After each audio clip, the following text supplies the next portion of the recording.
Thank you. It's always a pleasure to be back here. Interesting in retirement that the time is never as voluminous as you think it will be, but it's been a pleasure. And it's still fascinating to me looking at the changes in the search environment, especially from a librarian perspective where, I think I've heard many times in the past few days, we tend to be a little text-based and focused on textual searching, finding textual material. And so I'm saying sort of new-ish search query options coming in like graphical searching, searching by images, audio searching, searching by voice, so that we actually have now, depending on your device and the version of the search you're doing, abilities from the search box to do an image search, to talk with your device and get answers. And then we'll also be looking at the artificial intelligence and augmented reality impacts as the search engines start looking at ways to integrate that. And since I was just playing around with this, I will mention, depending on the browser you're on a laptop or a desktop, I come into Google, I'm logged in, but there's no little audio icon over there, and that's because, unsurprisingly, you have to be using Chrome on a desktop if you want to get it, and then you may have to turn on a setting to get that nice little icon over there, whereas the image icon tends to show up as soon as you move into Google Images, where you can then have both. So if you're not used to talking to your computer but would really like to after this talk, you can enable that and annoy the people all around you wherever you're working while you're talking to your computer and having it talk back to you. So graphical and image searching has been around for quite a while. Mary Ellen talked about some particular usages of image searching, and I found it really fascinating what you can find sometimes with image searching. We have Google Image Search. We have Google Lens, so I can take a picture of something to do a search. And from images, we can then do image matching and say, where can you find me other results that are using the same image? Bing has that, TinEye, there's a CamFind app.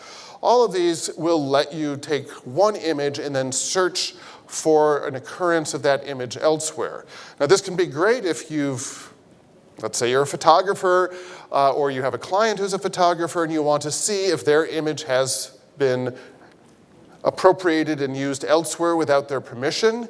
Talk to a few professional photographers. It happens all the time. That's why they're doing watermarks and other ways to try to prevent that from happening without their approval. It's a good way to also track down maybe where there's an original source of an image if you're trying to find out where that came from.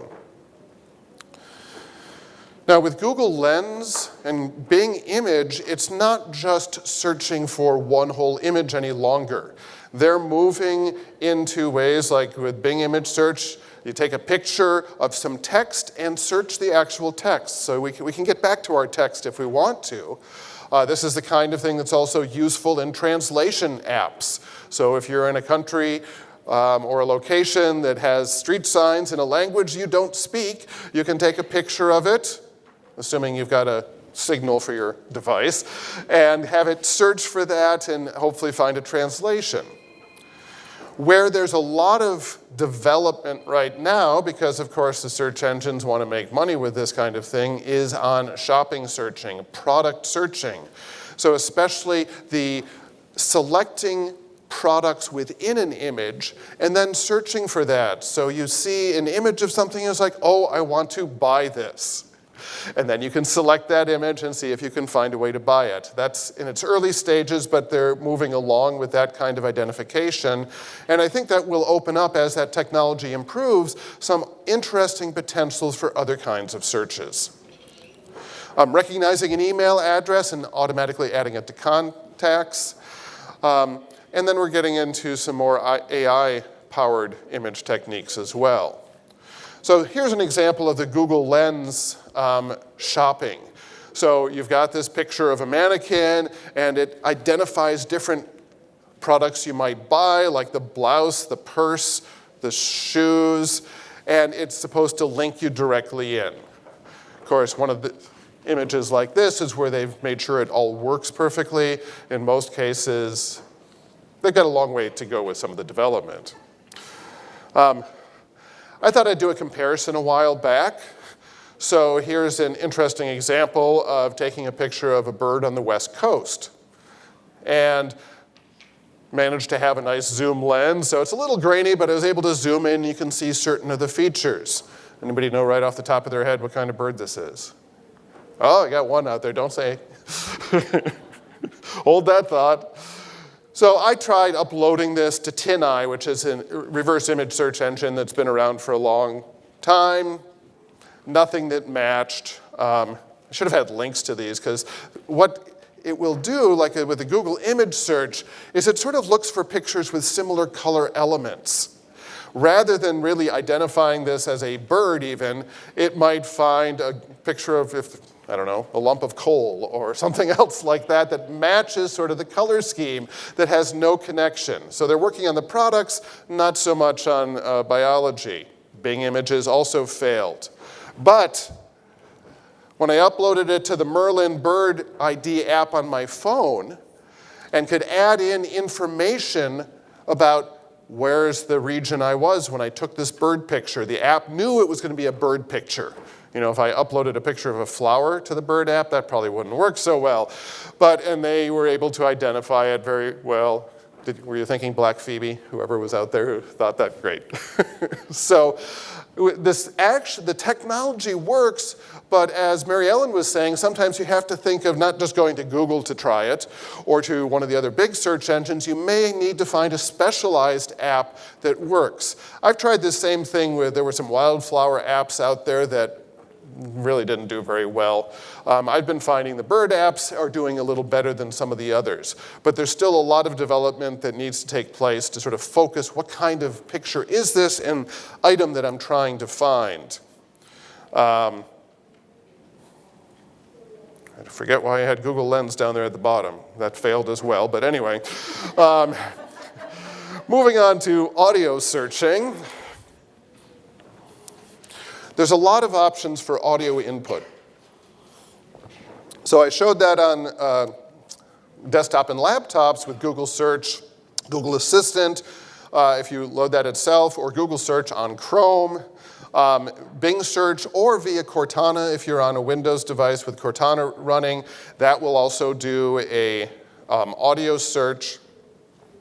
Not just Google and Bing mobile apps, but like almost all of them. And there are a variety of mobile keyboards you can load if you don't want to take the default that comes with your phone. But on mine, Samsung Android phone, notice that on the keyboard now that I have with this particular device, there's a microphone icon sort of built in. So if I'm wanting to enter text into a text message, or any of my apps on my phone, if it pulls up this keyboard, I just hit the microphone button, I speak to it, and it's using speech recognition, converting it to text. Some of you probably do this all the time. Some of you probably have friends that do it all the time and get annoyed because of all the misspellings. I have one friend who never seems to go back and correct what it gets interpreted as, which makes it interesting to see what kind of message I get. And then we'll talk more about the smart speakers movement. All of this, as I mentioned yesterday, in the early days, Google developers, Sergey Brin and Larry Page, would sometimes talk about, one of their goals for the distant future was basically to go back to the original Star Treks and have that kind of interaction with the computer where you could just talk to it and it would talk back to you. That has a big influence on all of this now, and that's sort of what we're seeing, I think, with the smart speakers and all of this audio input. Now, it also has the interesting result of causing search queries now to becoming longer. For many years, queries were getting shorter and shorter as people were typing things in. Then if you try to type something into the phone, it takes even perhaps longer. But when you start talking to it, you can start asking an actual question. It's a lot quicker if you simply use the microphone, and you could get up to 40, 50 words pretty quickly if you're loquacious and you want to ask a really long question. But the search engines have said they're seeing longer queries with audio input, so they're changing the kind of results they get. So where 10 years ago it could be that a short query would get you better, more relevant results, it could be that a longer query now might get you better, more relevant results, depending, of course, on the search.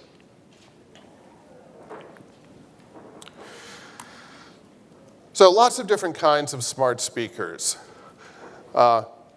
Just to give everybody here a sense of the penetration within the librarian market, how many of you have personal, some kind of a smart speaker like an Amazon Echo and are willing to admit it? So we'll go with, what do you think, 40%? Maybe almost half. So that's a pretty good penetration of the marketplace compared to several years back. How many of you are using those smart speakers to help you on your jobs? Oh, come on. There's at least a little maybe out there.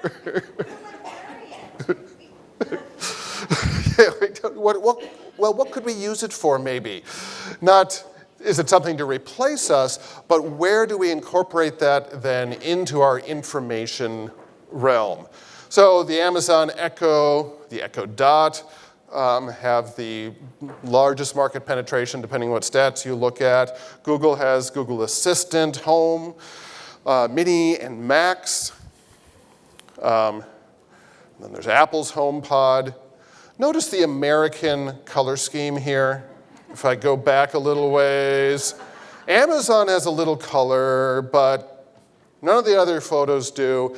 So I just had to pull in a Chinese version from Baidu, of Baidu's Raven H. There are some people that are looking at a little different kind of design, even if it's not yet in the English-speaking marketplace. And Baidu also has, what I find fascinating, the pop-in Aladdin. And for this, we'll try a little video here. Let's see where my...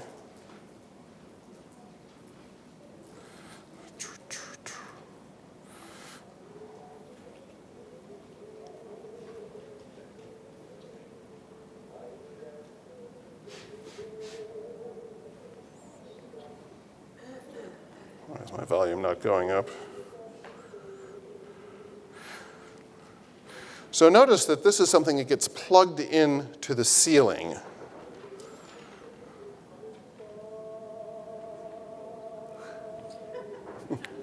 And then it's projecting onto the wall, so rather than a single projector, this is really a smart display as well as a speaker.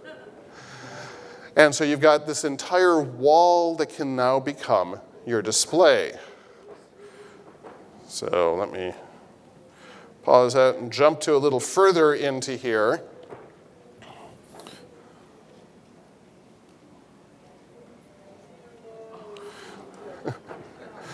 Because I had to pull in the one section from this video that also showed how you can now read books with your smart display.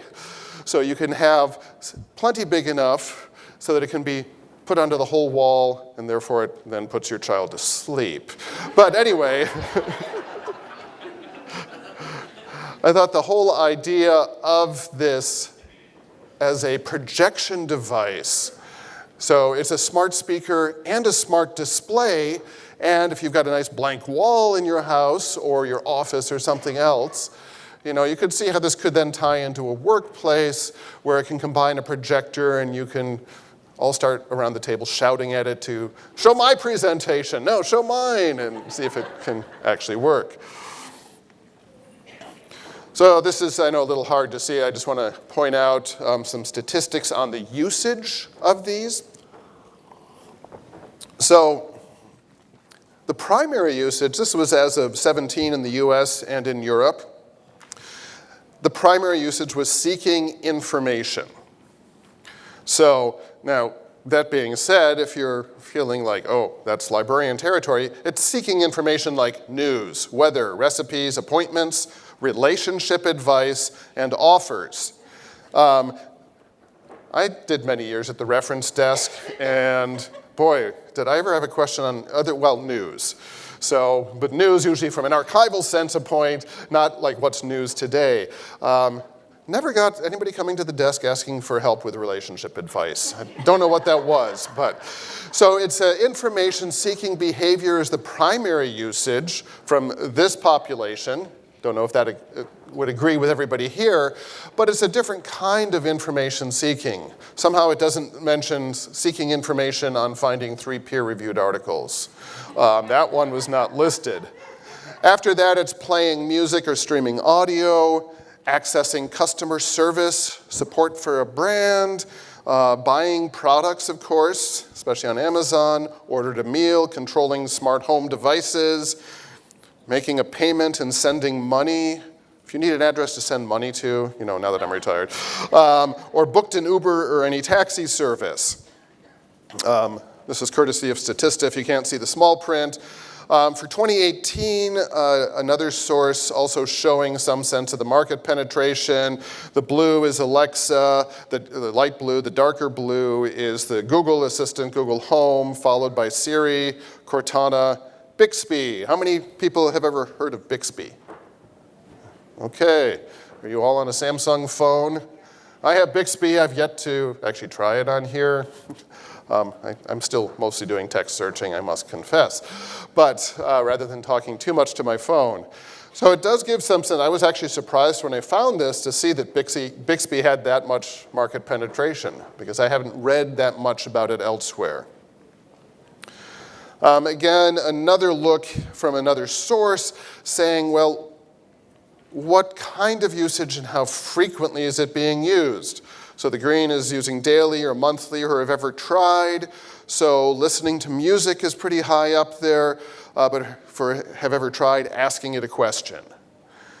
Again, it'd be an interesting comparison. Somebody wants to do this. You could probably write it up for, I don't know, online search, sure, is compare the kinds of questions that people ask their smart speakers to what we get in our workplaces. And see if there's any overlap between those kinds of questions whatsoever.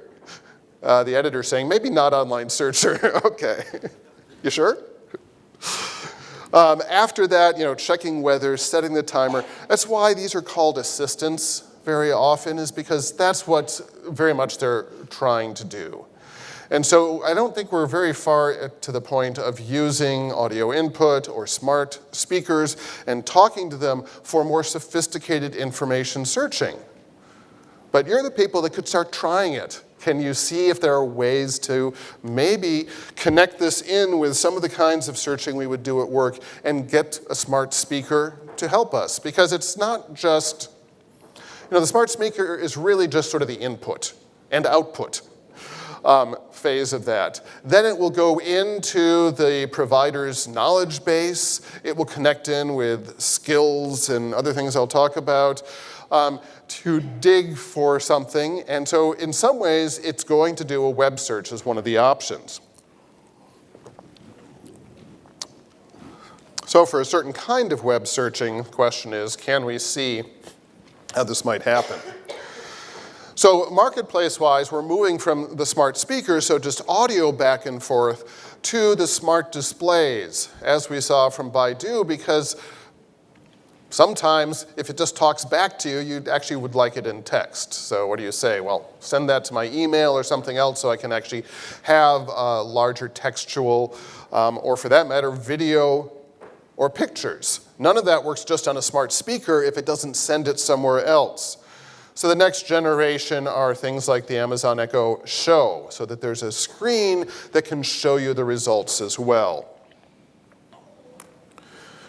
And the little smaller one here, I gave the other picture to show you sort of the size, Echo Spots. So how many of you have a smart display? So compared to the smart speaker, it's a much smaller set, as we see just from this audience here. And Google's Home has the Google Home Hub and the much maligned Facebook portal. But in some ways, I could also see if you're using Facebook a lot, especially for connections to family or friends where you want to have that video conversation, maybe this makes sense.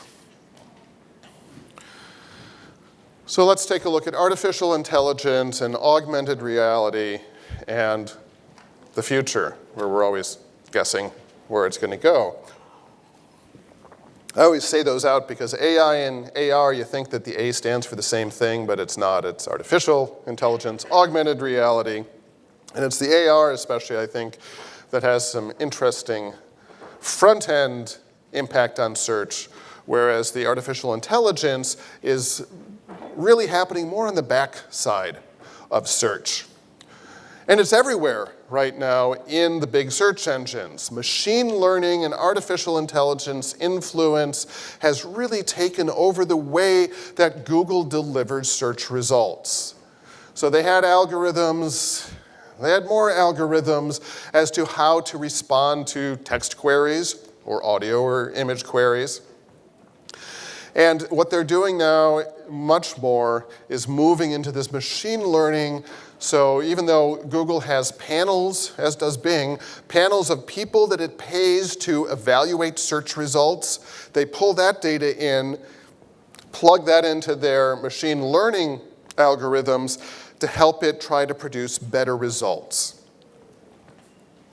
Wouldn't it be great if libraries had the money and the resources to be able to have a panel of people that would just sit there for several hours a day doing searches in our catalogs and databases and saying good results, bad results, and then we had programmers who could take that information and connect it in with our systems to make it better.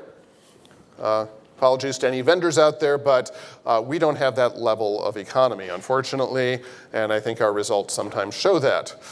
But with Google and Microsoft's Bing, they've got a lot of effort that they're putting into this to get us better results for the standard kind of searches and even for some more of those long-tail, unusual kinds of searches. So voice search results, image results, and text results are very much influenced by their continually improving, they will say. Hopefully we're seeing that as well. And this is being closely tied to the location that we're identified as coming in from. Mary Ellen talked about that and how you can get away from that if you need to, but also how it can potentially be a plus, your search history, your profiled information. And this is especially true, of course, for shopping and marketing, where the marketing folks would love to have this data and give you better products you're more likely to buy. That's why this is free, because that's what is feeding the funds for these search engines, is the advertising. So that's sort of how it's all tied together. And artificial intelligence has moved in because it's such a huge number of searches and such a wide diversity. It's a shame, I think, sometimes that all the searchers out there are not librarians asking the kinds of questions we'd ask all the time.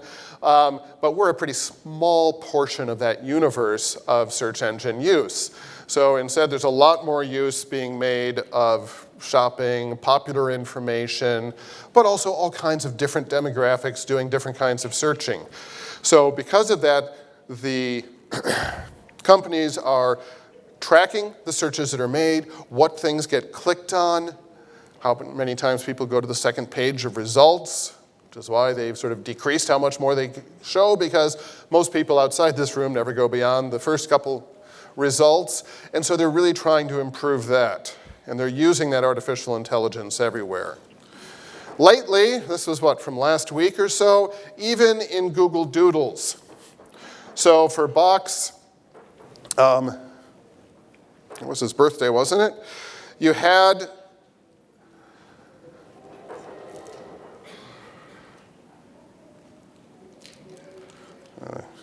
yeah. So this would allow you to enter any kind of a tune, and then based on machine learning, Google would automatically harmonize this according to Bach's style.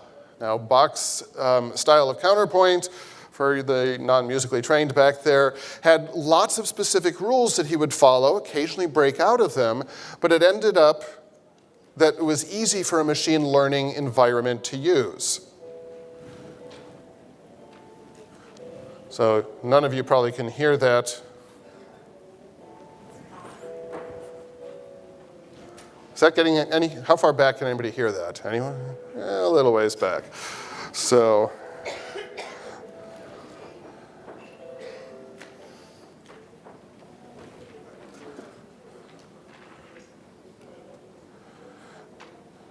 and what I can do is I could actually go through and change any of these notes that I'd put in before.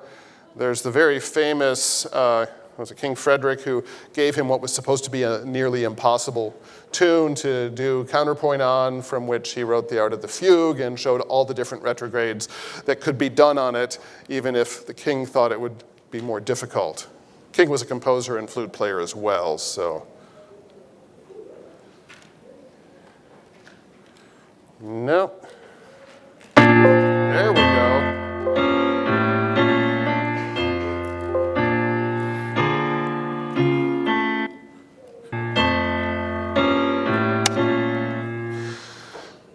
By playing around with this kind of machine learning with something as esoteric and specific as Bach harmonization, this allows the engineers working on that to learn a lot of other things that they can then apply back into search. So that's where it's connecting back in. So it's sort of a fun doodle to play with.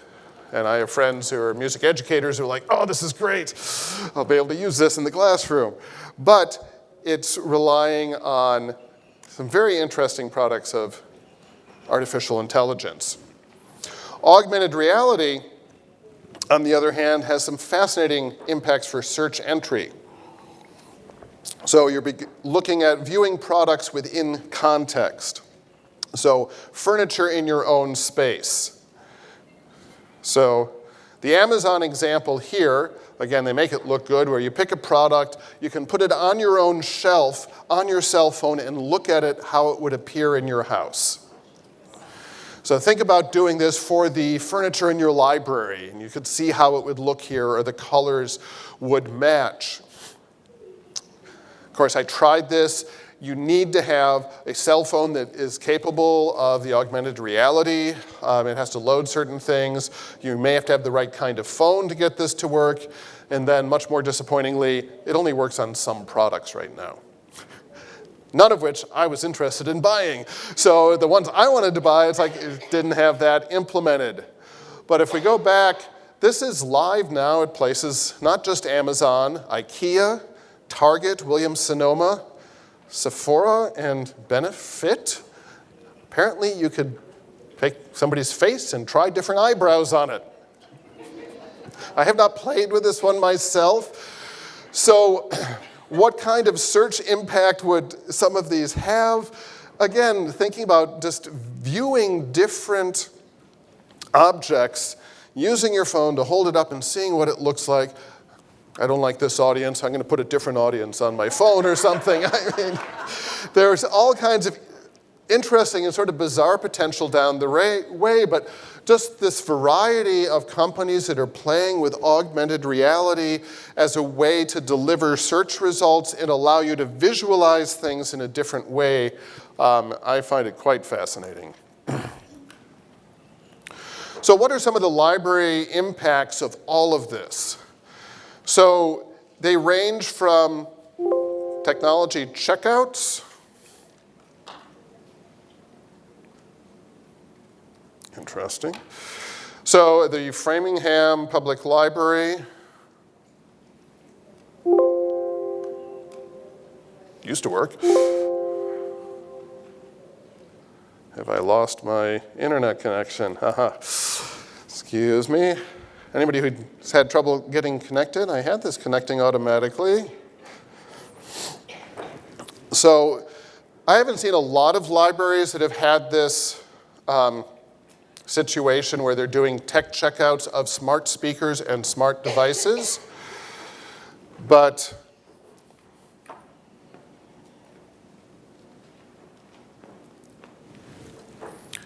don't think I have one. So I don't think. Nope. Come on.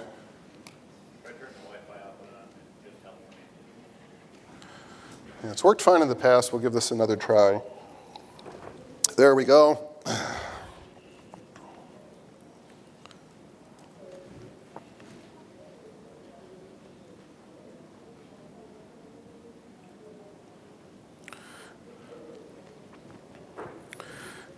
So at least once we have internet, we can see how they're checking out an Amazon Echo.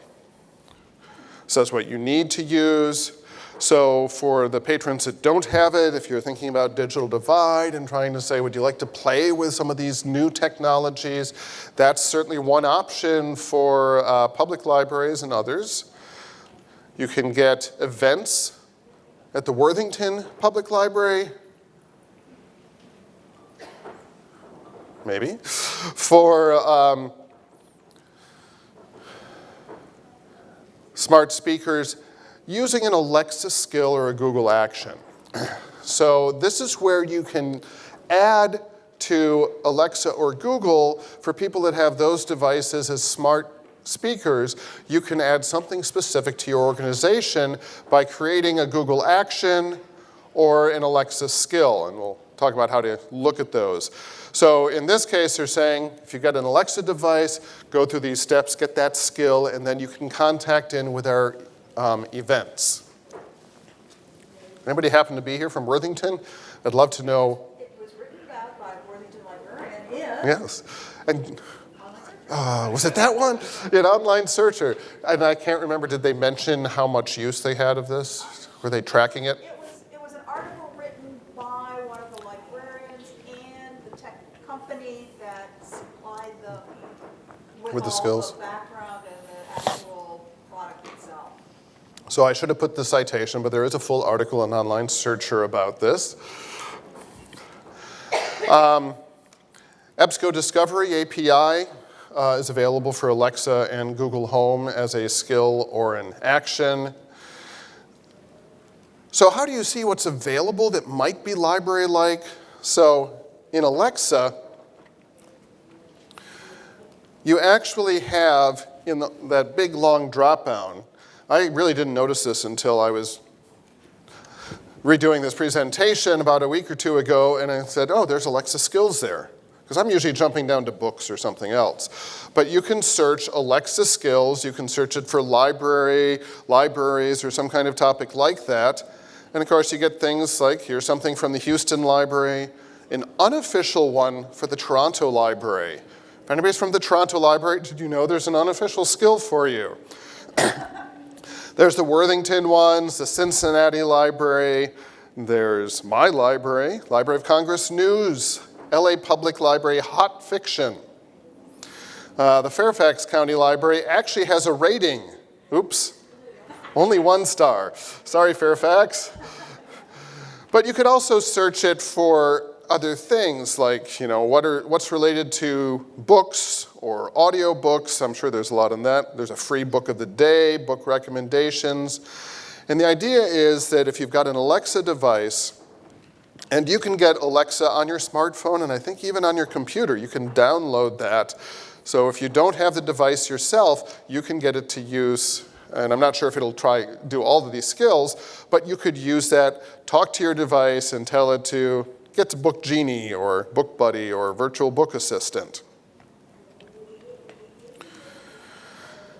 I don't have a URL there because it's sort of, you need to know, you go to Amazon, you take the drop down for skills and then search for it. So the link I have is much longer. And I did forget to mention at the beginning that if you looked earlier, it wasn't there, but I do have the presentation up on the conference website, so you can get the slides with all the links.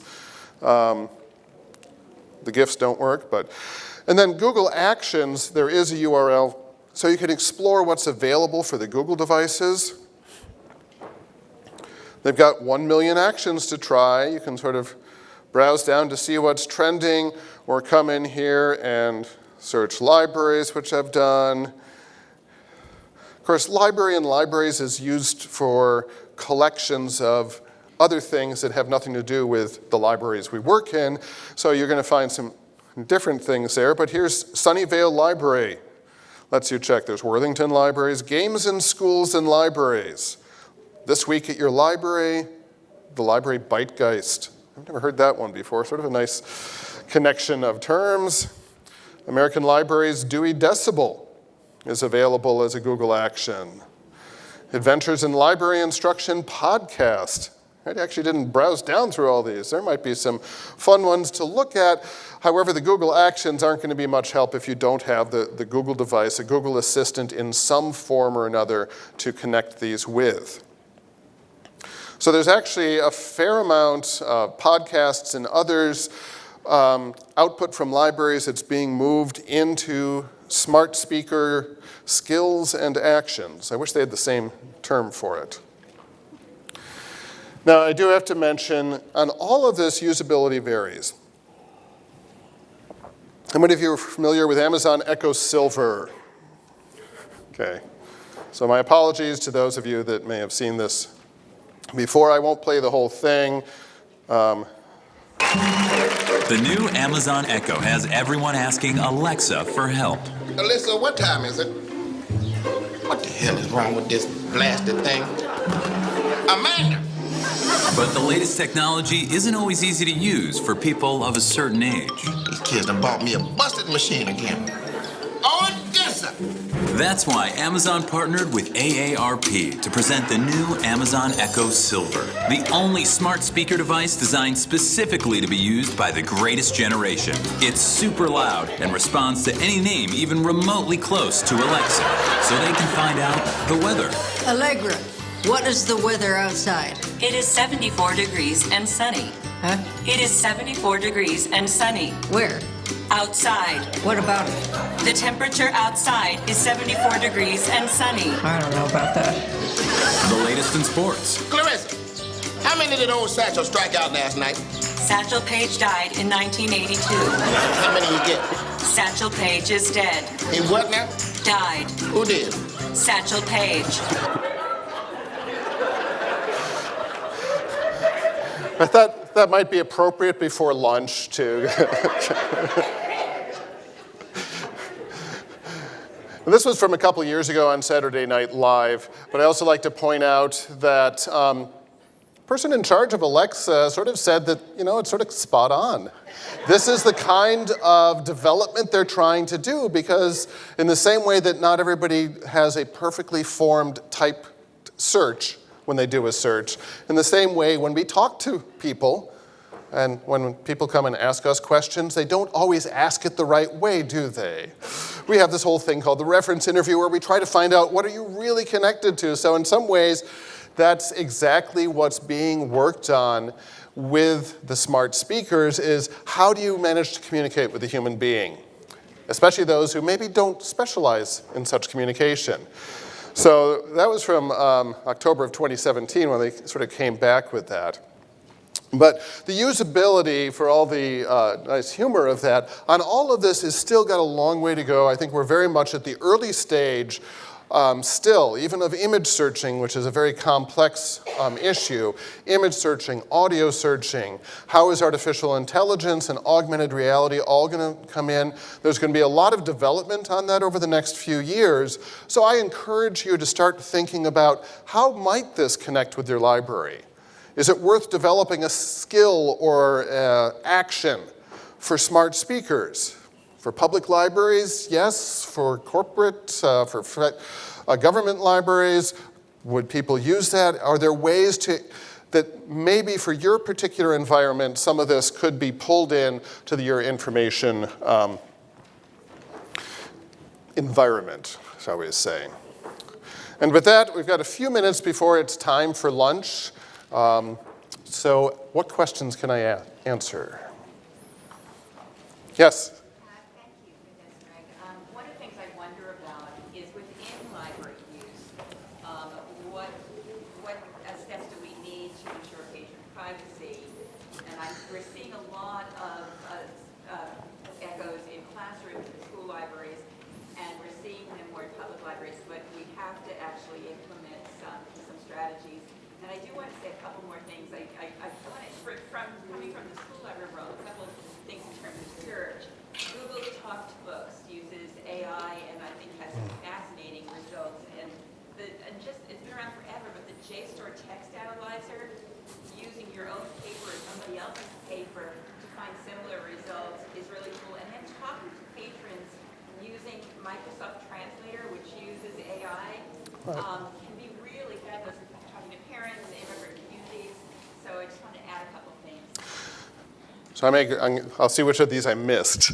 But she was mentioning how AI is used in Google Translate for help with talking with other students. Let's see, I'm trying to go backwards. The one before that is some of the text analysis, say the JSTOR has, also being useful. And I'm going to have to go back to Google Talk to Books is another way of interacting audio with Google Books. And your question about privacy in environments where we have a lot of people. I mean, this is always sort of what amazed me is, let's say we have an open office, even everybody's in cubicles and everybody starts talking to their devices simultaneously. Did they ever show that on Star Trek? No, it's always only one person asking the computer something at a time, whereas we can have everybody in here on your device typing things in. Now, obviously, we can do some privacy with the headsets, but it's sort of the talking part that I am. About the storage of data, because I have a feeling Amazon collects all of it. Well, yeah, then there's the question for also privacy and the storage of this data, just like all of our searching. Yeah, the audio, I mean, Google, if you speak something on any of your devices where you're logged into Google, it keeps track of what you're saying to it, as well as where you're going. Anybody seeing? Yeah, wouldn't you love that to have a library where people come in and Google or Amazon says, oh, that's this patron. Here's the book you want. You didn't know you wanted to read this one, did you? There are a lot of, yeah, I can't see that happening in libraries, but who knows? So I think there are indeed a lot of impacts like that. And with that, we've got just a minute left.